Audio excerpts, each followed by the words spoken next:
શનિવારે વરસેલા ધોધમાર વરસાદથી મોરબી જિલ્લામાં જળબંબાકાર. મોરબી જિલ્લામાં ભારે વરસાદથી ખેતરો બેટમાં ફેરવાઈ ગયા. મોરબીના નાગડાવાસ અને માળિયા ગામ નજીકના ખેતરો વરસાદી પાણીથી લબાલબ ભરાયેલા જોવા મળી રહ્યા છે. હાઈવે નજીકના ખેતરો બેટમાં ફેરવાતા ખેડૂતો ચિંતિત બન્યા.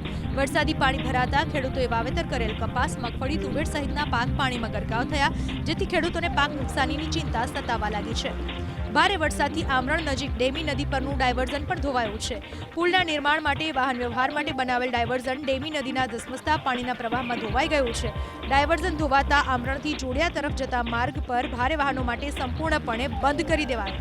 હાલમાં ડાયવર્ઝન પરથી માત્ર બાઇક, સ્કૂટર અને રિક્ષા જેવા નાના વાહનોને જ નવા બની રહેલા પુલ પરથી અવરજવર માટે મંજૂરી અપાઈ છે. સાવચેતીના ભાગરૂપે ડાયવર્ઝન પર પોલીસનો પણ બંદોબસ્ત ગોઠવી દેવાયો છે. ઘટનાની જાણ થતાં ધારાસભ્ય મેઘજી ચાવડા પણ સ્થળ પર પહોંચીને સ્થિતિનો તાગ મેળવીને ડાયવર્ઝન ફરી ચાલુ કરવાની કામગીરી હાથ ધરવાની સૂચના આપી છે. આ તરફ હળવદના કોઈબા અને નવા કોઈબા ગામ વચ્ચેનો પુલ તૂટતા વાહન વ્યવહાર સંપૂર્ણપણે ઠપ થયો છે. પુલ તૂટતા હાલ બંને ગામ વચ્ચે અવરજવર બંધ થતા ગ્રામજનોને હાલાકી ભોગવવાનો વારો આવ્યો છે. શનિવારે પુલ તૂટ્યા છતાં હજુ સુધી વાહન વ્યવહાર પૂર્વવત ન થતા ગ્રામજનોએ તાત્કાલિક પુલનું રિપેરિંગ કરવાની માંગ કરી છે. શનિવારે વરસેલા ધોધમાર વરસાદથી હળવદના અલગ અલગ ગામોમાંથી 17 લોકોનું કરાયું રેસ્ક્યુ.